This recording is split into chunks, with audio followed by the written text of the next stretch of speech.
नमस्कार दोस्तों। तो आज हम जानेंगे चाइना की जो ये मैसिव परेड उन्होंने ऑर्गेनाइज की है उसका क्या जियोपॉलिटिकल सिग्निफिकेंस है। चाइना जो है वर्ल्ड वॉर टू एंड होने की 80th एनिवर्सरी सेलिब्रेट कर रहा था यहाँ पे, और ये पर्टिकुलर इवेंट रिलेटेड है जापान के सरेंडर से। तो जापानीज सरेंडर के बाद जो है ये वॉर एंड हो जाता है, लेकिन चाइना यहाँ पे किसी को क्रेडिट नहीं देना चाहता और सारा क्रेडिट जो है वो शी जिनपिंग खुद लेके जाना चाहते हैं। ये एक बड़ा मैसेज है जो पूरी दुनिया को वो दे रहे हैं। दूसरा मैसेज वो चाइना के अंदर जो डोमेस्टिक पॉलिटिक्स चलती है उनको भी यहाँ देना चाहते हैं कि भाई कंप्लीट कंट्रोल चाइना का किसके हाथ में है, शी जिनपिंग के हाथ में। तो दुनिया कुछ भी गलत यहाँ पे मैसेज ना लेके जाए, चाइना जो है एट प्रेजेंट कंप्लीटली उनके कंट्रोल में है। तो इस हिस्टोरिकल कोमेमोरेशन को आप देखिए, इस पूरे इवेंट के अंदर बहुत सारे मैसिव जो लेटेस्ट हथियार चाइना के पास है उनकी प्रदर्शनी लगाई गई। और आप यहाँ से ये भी बता सकते हैं कि ये पावर का प्रोजेक्शन भी बहुत ज़बरदस्त था कि एक पावर ये है कि भाई दुनिया जान ले, खासकर जो वेस्ट है वो भी ये बात समझ ले कि चाइना कितना पावरफुल हो गया है at present, and other players जो वेस्ट के अलाइज हैं वो भी ये बात समझ लें कि आपको सोच समझ के अपनी चॉइसेस जो हैं वो आगे लेके जानी पड़ेंगी। कि ये मत सोचना कि भाई जो है यूएस या वेस्टर्न डेमोक्रेसीज अब उतनी पावरफुल हैं, ऐसा बिल्कुल भी नहीं है।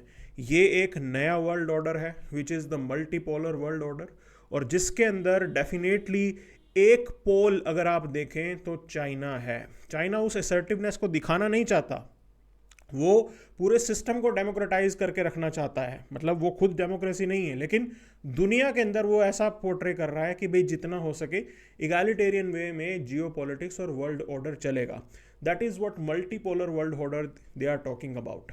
अब यहाँ पे जो एस्पेक्ट समझा कि भाई किस टाइप के हथियार आए हैं, 12,000 ट्रूप्स वो यहाँ पे मार्च कर रहे थे, और हाइपरसोनिक मिसाइल्स DF-41 जो कि इंटरकॉन्टिनेंटल बैलिस्टिक मिसाइल है, तकरीबन 15,000 किलोमीटर की रेंज वाली ये मिसाइल है और बहुत मैसिव जो है स्पीड से ये जा सकती है। 25 मैक की स्पीड ये टच कर सकती है। मतलब इतनी फास्ट मिसाइल अभी तक यूनाइटेड स्टेट्स के पास नहीं है, but they have this ability. Then hypersonic anti ship cruise missile की देखिए, अब तक तो नॉर्मली क्या होता था, कंट्रीज जो है बैलिस्टिक मिसाइल्स को शोकेस करते थे, अब एंटी मिसाइल सिस्टम भी यहाँ पे आने लगा है। तो वो उस एंटी मिसाइल सिस्टम की प्रदर्शनी जो है वो बहुत ज़बरदस्त थी। दे हैव द कैपेबिलिटी कि कोई भी वेस्टर्न मिसाइल अगर चाइना के ऊपर आती है, कभी हमला होता है, कोई एयरक्राफ्ट आता है, तो उसको इंटरसेप्ट करने की कैपेबिलिटी जो है वो चाइना में है। And that interception will also be through hypersonic anti ship cruise missile. Not just that, ये फाइटर जेट्स को भी रोकेगी, ये इनकमिंग मिसाइल्स को भी रोकेगी। और सबसे इंटरेस्टिंग डेवलपमेंट जो यहाँ पे दिखी वो थी लेज़र सिस्टम, लेज़र वेपन्स। ये लेटेस्ट टेक्नोलॉजी चाइना दिखा रहा है। Now not just that, humans को रिप्लेस करने के लिए अभी तक हम देखते हैं कि ह्यूमन सोल्जर्स का इस्तेमाल प्राइमरीली होता रहा, तो यहाँ पे रोबोट वॉल्व्स का इस्तेमाल किया जा रहा है ना। तो इन वॉल्व्स की हेल्प से जो है वो ह्यूमन सोल्जर्स को रिप्लेस करेंगे। मतलब नॉर्मली हमें देखा होगा, आपने टीवी में देखेंगे कि रोबोटिक डॉग्स होते हैं। तो रोबोटिक डॉग और एक रोबोटिक वॉल्फ में क्या डिफरेंस आ जाता है, देखिए रोबोटिक जो डॉग है उसका प्राइमरीली इस्तेमाल सर्विलेंस के लिए होता है, रोबोटिक डॉग अटैक करने के लिए नहीं होता। लेकिन ये रोबोटिक वॉल्व्स जो हैं ये लॉजिस्टिक्स भी संभालेंगे। नॉर्मली जो है ये ह्यूमन जो सोल्जर्स हैं उनके साथ जाएंगे, प्लस इनके अंदर एक सिस्टम लगा होगा कि आप पीछे से बैठ के वो गन जो है, जो ये माउंटेड है इन पर्टिकुलर वॉल्व्स, इन पर्टिकुलर रोबोट्स के ऊपर, पीछे से बैठ के वो भी कोई चला सकता है। तो ये अटैक पर्पस के लिए भी यूज़ किए जा सकते हैं। And interesting point, they can climb also. Okay, normally अभी तक जितने रोबोट्स की एडवांसमेंट हमने देखी है, ऐसा नहीं देखा था कि कोई रोबोट क्लाइंब भी कर जाएगा, लेकिन ये वॉल्व्स जो हैं वो चट्टानों को क्लाइंब भी कर सकते हैं। तो माउंटेन वॉरफेयर भी इसका इस्तेमाल आप माउंटेन वॉरफेयर में देखेंगे। And most important point, China cyber warfare unit भी यहाँ पे रिप्रेजेंट कर रहा है। देखिए चाइना, हम सब जानते हैं कि हैकिंग के अंदर चाइना एक मेजर पावर है, उन्होंने मेजर स्ट्रेंथ अपनी बना रखी है। सो उस चीज़ का भी उनका प्रोजेक्शन था यहाँ पे कि नेक्स्ट जो वॉरफेयर होना है वो हाइब्रिड वॉरफेयर होना है, इन सभी चीज़ों को एक साथ करते हुए होना है, और ये दिखा रहे हैं कि China is well prepared for that. तो ये बड़े स्केल का एक्सपेक्टेशन और हमने देखा कि सिंबलिज्म था यहाँ पे, और मिलिट्री माइट डेफिनेटली ज़बरदस्त है उनकी। अब इस पूरे खेल के अंदर एक कहानी समझिए आप। देखिए अभी तक क्या चल रहा था कि जब हम ये बोलते हैं ना कि वर्ल्ड वॉर टू के अंदर किसने लड़ाई लड़ी, तो communist party of China they started the guerrilla war, है ना, कि इन्होंने गुरिल्ला वॉर की शुरुआत की थी अगेंस्ट जापानीज। तो जापान काफ़ी सोल्जर्स को इन्होंने गुरिल्ला वार करके मारा था। लेकिन when it comes to bringing the western democracies या वेस्टर्न पावर्स, तो आपने देखा होगा कि बहुत सी वेस्टर्न पावर्स जो हैं वो चाइना में आके लड़ी थी। तो वेस्टर्न पावर्स को यहाँ पे लेके आने वाली थी नेशनलिस्ट गवर्नमेंट। तो उस टाइम पे कम्युनिस्ट पार्टी वहाँ पे नहीं थी ये काम करने के लिए। It was the nationalist government जो वेस्टर्न पावर्स को चाइना में लेके आती हैं, एंड उसके बाद ये सब लोग मिलके एक कलेक्टिव फाइट लड़ते हैं अगेंस्ट जापानीज। तो ये पॉइंट था, मतलब शी जिनपिंग यहाँ पे सबसे क्रेडिट छीन के किसको क्रेडिट देना चाहते हैं? कम्युनिस्ट पार्टी ऑफ चाइना को। ये उनके दिमाग में चल रहा है कि there should not be any other point in this discussion, कि पूरा का पूरा फोकस किसके तरफ जाना चाहिए? That is communist party of China. ये हिस्ट्री बदलना चाहते हैं वो ये बताना चाहते हैं, बेसिकली वो डिसक्रेडिट करना चाहते हैं to the whole western world जिन्होंने ये लड़ाई लड़ी थी। उनका ये मानना था कि चाइना ऑलरेडी रेजिस्टेंस दिखा रहा था। अगर ऑलरेडी रेजिस्टेंस दिखा रहा था तो फिर आपको क्या लगता है मॉडर्नाइज्ड जापानीज पावर के सामने ये चाइना के जो लोग थे क्या वो जीत पाते? बिल्कुल भी ना। पॉपुलेशन में ज़रूर चाइना ज़्यादा था, but when it comes to advancement Japanese were way ahead. तो जब वेस्टर्न डेमोक्रेसीज वहाँ पे आने लगती हैं, वेस्टर्न फोर्सेस वहाँ पे आने लगी, तब उन्होंने मिलके जो है जापानीज को वहाँ से हराया और भगाया।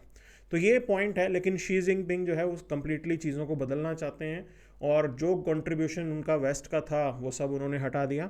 अच्छा, एक और इंटरेस्टिंग पॉइंट मैं बताना चाहता हूँ कि इसी टाइप की मिलिट्री परेड जो है 2015 में भी हुई थी। नाउ ड्यूरिंग 2015 परेड जो शी जिनपिंग थे उन्होंने क्रेडिट दिया था, किसको क्रेडिट दिया था? यूनाइटेड स्टेट्स को। उन्होंने थोड़ा क्रेडिट जो है इंडिया को भी दिया था उस टाइम पे, okay. But at this time, मतलब इंडिया के अंदर जिसे हमने, हमारे डॉक्टर्स वगैरह थे, उन्होंने काफ़ी हेल्प की थी चाइना में लोगों की जाके। बेसिकली ब्रिटिश इंडियन आर्मी के अंडर वो लोग वहाँ पे जाते थे, और यूएस के तो forces boots on the ground वो चाइना में थे। तो 2015 की ऐसी ही एक जो है मैसिव परेड में उन्होंने क्रेडिट दिया, उन्होंने एक्नॉलेज किया कि इनका रोल था, but this time it was completely missing. तो एक ये नया मैसेज है पूरी दुनिया को कि चाइना अपने दम पे जो है वो जापानीज लोगों को उन्होंने भगाया।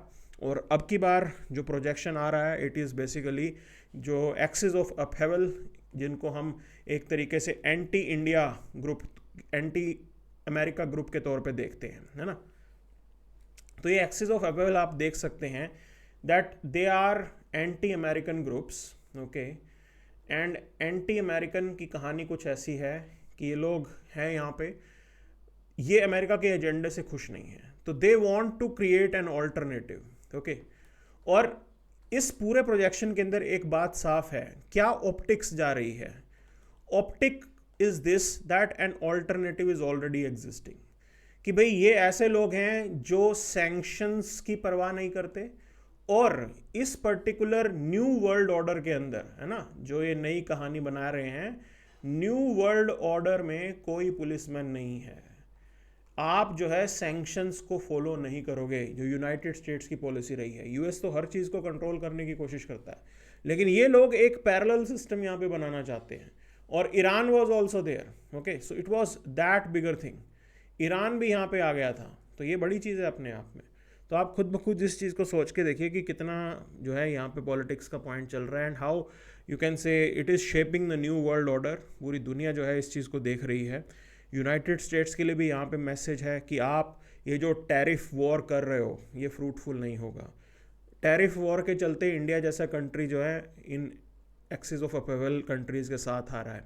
देन यूरोप के लिए भी मैसेज है कि they can not dictate the global affairs, कि उनको समझना होगा एक ऑल्टरनेटिव पावर सेंटर्स ऑलरेडी आ चुके हैं।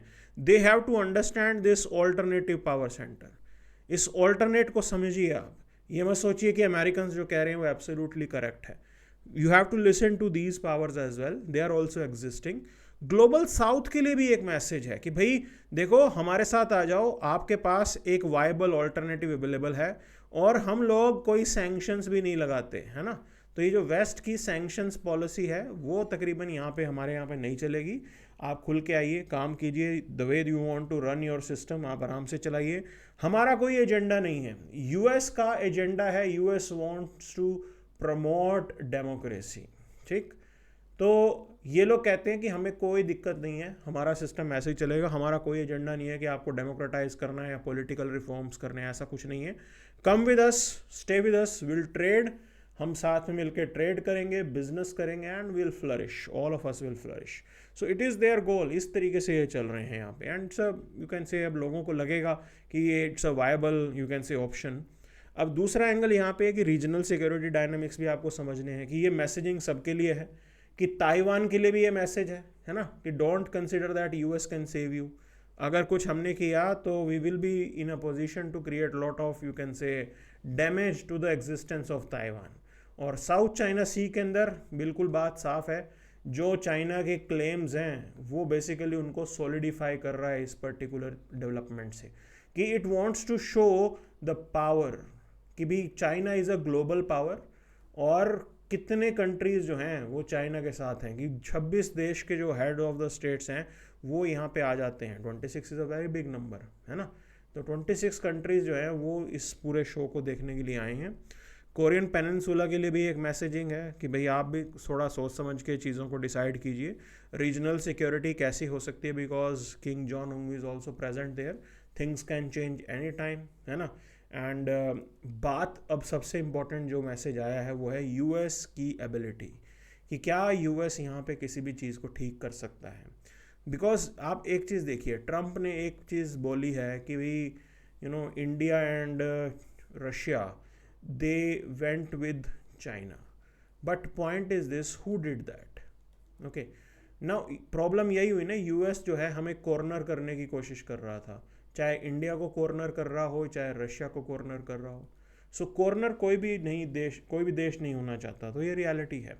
तो अगर आप किसी को पुश करोगे तो वो अपने ऑप्शंस एक्सप्लोर करेगा, एंड इट इज़ दिस, इसको रियल पॉलिटिक बोलते हैं। इसमें जो है कोई दिक्कत नहीं होती है as such, it is part of the politics. Okay, this is how the international relation is manage, and ये तो होना ही था, है ना। तो it is nothing new here, तो ये होना था, और उसी का प्रोजेक्शन जो है पूरी परेड ने आज दुनिया को दिखाया है कि you have to take China very seriously, it's a major power, it has the potential.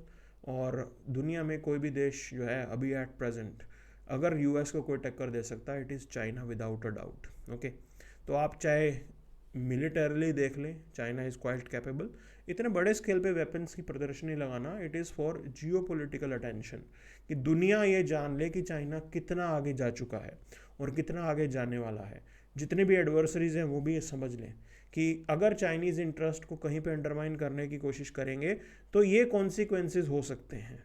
तो it's a message for everyone that if you are with China, थोड़ा बेनिफिट उनको होगा, but if you are against China, they have to be watchful of these things. So this is what we have from this massive military parade. Thank you very much.